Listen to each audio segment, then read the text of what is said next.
बजे रात को उनका सामान फेंक दिया जाता है। रमाबाई अंबेडकर जो है अपने लड़के को, अपनी पत्नी को पढ़ाने के लिए निरंतर प्रयासरत रहती हैं। बाबा साहब की माता भीमाबाई अंबेडकर पहले खत्म हो जाती हैं, उनके पिताजी पहले खत्म हो जाते हैं और उनके भाई भी उनके साथ जो है पूरा सहयोग नहीं दे पाते हैं। ऐसी स्थिति में कैसे संघर्ष किया। लेकिन आज चर्चा करने का विषय है माता सावित्रीबाई फुले। माता सावित्रीबाई फुले अनपढ़ थी, उनकी शादी ज्योतिबा फुले से हो गई। ज्योतिबा फुले माली समाज से, पिछड़े समाज थे जो फूल माला बनाकर बेचने का काम करते थे।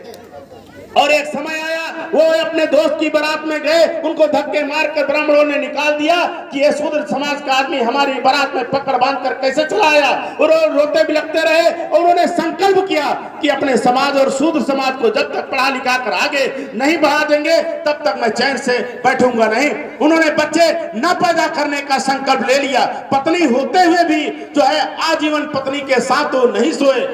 सावित्रीबाई फुले जब पढ़ाने जाती थी तो मोहल्ले के लोग, जिन लोगों को पढ़ाने जाते थे वही लोग उनके ऊपर गोबर फेंकने का काम करते थे कि धार्मिक व्यवस्था में ये अछूतों को पढ़ाकर धर्म नष्ट करने का काम कर रहे हैं। इसलिए सावित्रीबाई फुले दो साड़ियां लेकर अपने साथ में जाती थी। ये कीचड़ फेंकने में ताली बजाने की आवश्यकता नहीं। ये सोचिए कि रामा सावित्रीबाई फुले ने कितना कष्ट सहा कि 2 साड़ी रखती थी, एक गंदी हो जाती थी तो जाके स्कूल जाकर निकालती थी और वो साड़ी पहनकर पढ़ाती थी। पढ़ाने के बाद फिर वो जो है घर को चलती थी, फिर गंदी वाली साड़ी पहन लेती थी।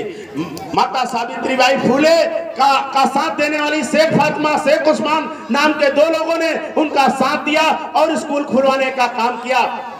ज्योतिबा फुले ने विधवाओं को रहने के लिए विधवा प्रसूत गृह बनवाया। उनके मान सम्मान के लिए विधवा गृह बनाया।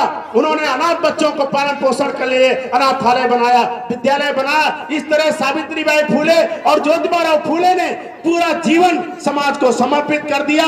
अंतिम क्षणों में अपनी वसीयत पर लिखकर चले गए कि हमारे मरने के बाद हमारी प्रॉपर्टी जो है यशवंत को दे दी जाए, जो अनाथ बच्चे को पालन पोषण कराने का काम किया। और उन्होंने उस वसीयत में लिखा कि यदि मेरा लड़का भी नशेड़ी हो जाए, जुआरी हो जाए तो ये प्रॉपर्टी उनको ना दी जाए। इस तरह से आज सावित्रीबाई फुले की जयंती का दिन है। माताओं बहनों से चाहेंगे कि आप उनको जाकर एक उनके नाम की दीपक अपने दरवाजे पर जलाएं, उनके नाम का दीपक जलाएं, उनको याद करें। यदि सावित्रीबाई फुले ना होती, ज्योतिबा फुले ना होते तो महिलाओं को शिक्षा में जो है पढ़ने का अधिकार नहीं होता। इन्हीं बातों के साथ समय का मैं अपनी वाणी को विराम देता हुआ मैं चाहेंगे कि बाबा सुरेश चंद्र वर्मा जी भी आ जाएं और कुछ अपनी बातें रख दे। हमारे साहू जी महाराज के वंशज हैं, शाहजी गायकवाड़ के वंशज हैं और दिन रात चलते रहते हैं।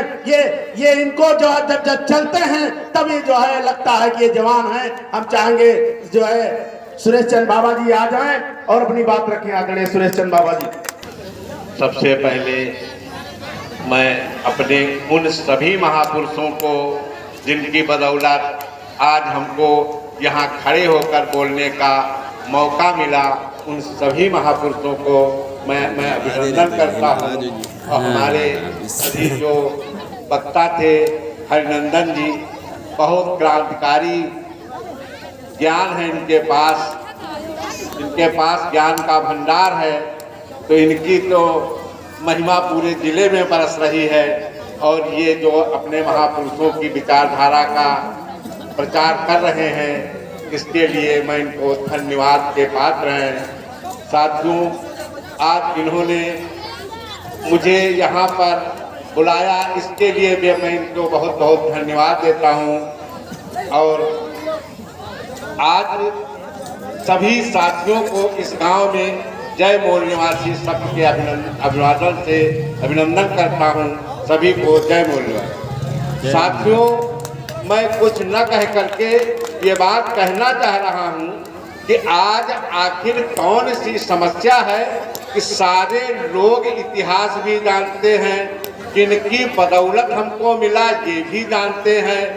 सब कुछ जानते हुए भी समस्या ज्यों की त्यों है, आखिर कारण सभी लोग जानते हैं कि हमको बाबा साहब की वजह से संविधान मिला, संविधान बाबा साहब की वजह से मिला। बाबा साहब ने अपने जीवन में कितना संघर्ष किया, बहुत बड़ा संघर्ष किया, और उस संघर्ष के बाद हमको संविधान मिला। और बाबा साहब विश्व के छठे विद्वान थे। आखिर उन्होंने 8वां पास व्यक्ति ज्योतिबा राव फूले को अपना गुरु क्यों माना?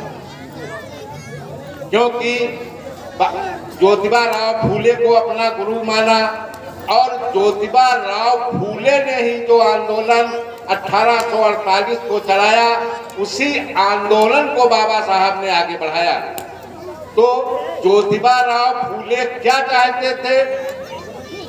ज्योतिबा राव फूले ने भी आंदोलन थोड़ा चलाया, छुआछूत इस देश जब तक रहेगी हमारी समस्या का समाधान होने वाला नहीं है। और छुआछूत जैसे पहले थी वैसे अब है, अब केवल थोड़ा सा पहले भी, अब करीबी अमीरी में थोड़ी सी बदल गई है, लेकिन छुआछूत बराबर बरकरार है।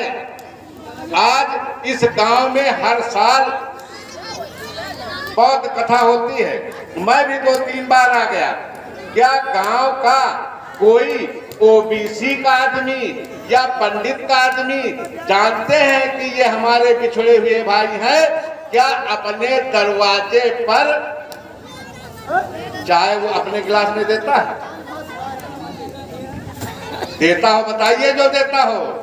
नहीं देता है। लेकिन अब यहाँ से जो कोई विधायक हो जाए, चाहे वो 80 के आदमी हो, उनका तो चाय दे ध्यान दिखाओ माँ, लेकिन लौट तो गिलास अलग कर। नंदन जी गलत नहीं बोल रहे। तो समस्या कहाँ पर है? समस्या समझने की कोशिश है। ये समस्या किसने पैदा की? ये समस्या मार मार के पैदा की है। गौतम बुद्ध के बाद जब इस देश का शासक पुष्प सिंह मित्र हुआ, उसने छुआछूत जो बन पाई है, वही समस्या आज चल रही है। और हम लोग शिक्षित हैं, लेकिन अपने महापुरुषों को इतिहास न जानते हुए आज अभी आप लोगों ने एक धारावाहिक के तौर पर यहाँ देखा कि बाबा साहब का चित्रण किया जा रहा था। बड़ौदा नरेश के यहाँ वो नौकर थे, वो नौकर थे और उनके साथ छुआछूत का व्यवहार किया गया। अरे छुआछूत का व्यवहार किया गया, उससे छत्रपति साहू जी की विचारधारा जागी। और उन्होंने क्या कार्य किया था? इन्होंने धारावाहिक के बाद क्या किया था? उन्होंने बाबा साहब ने तो नौकरी छोड़ दिया। उसके बाद छत्रपति साहू जी महाराज ने अपने महल के दरवाजे पर एक भंगी का होटल खुलवाया था। भंगी का होटल खुलवाया था और सवेरे छत्रपति साहू जी महाराज उस दुकान पर जाकर बैठ जाते थे और खुद चाय पीते थे। और जो फरियादी आता था, उस फरियादी की क्या औकात चाय न पिए।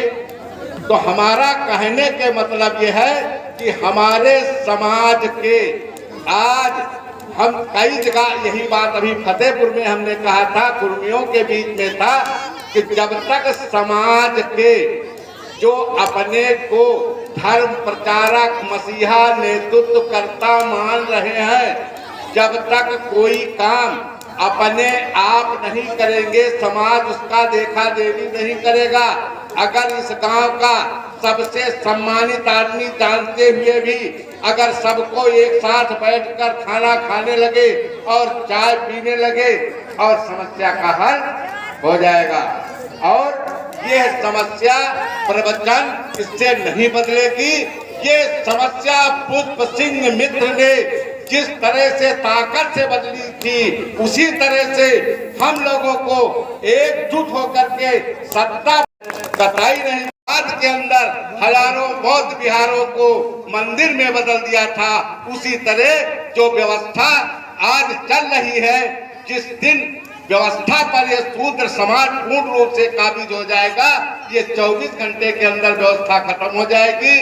और इसके अलावा हमारे पास कोई विकल्प नहीं है। उसके लिए हर समाज के अगुवाकार आदमियों को आना होगा और सबको साथ लेकर अपमानजनक तरीके से ये करना होगा, तभी व्यवस्था पर हम कब्जा कर सकते हैं, नहीं कब्जा उब्जा नहीं कर सकते हैं।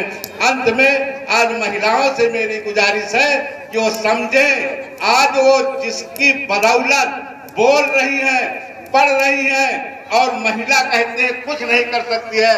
विश्व की प्रथम शिक्षिका सावित्रीबाई फूले का जन्म दिवस है आज, और हो सकता है हमारे भारत की महिलाएं अभी 80% महिलाएं उनका नाम न जानती हो, नहीं तो आज जो उनकी गति है, जो उनको सुख सुविधा मिली है, माता सावित्रीबाई फूले को मिली है।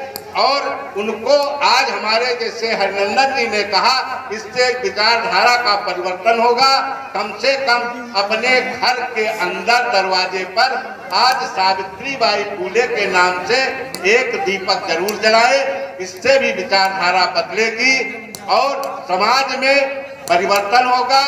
आप लोगों ने हमको मौका दिया, सबको हमको मौका दिया, उसके लिए धन्यवाद। जय मूल निवासी, जय धन्यवाद।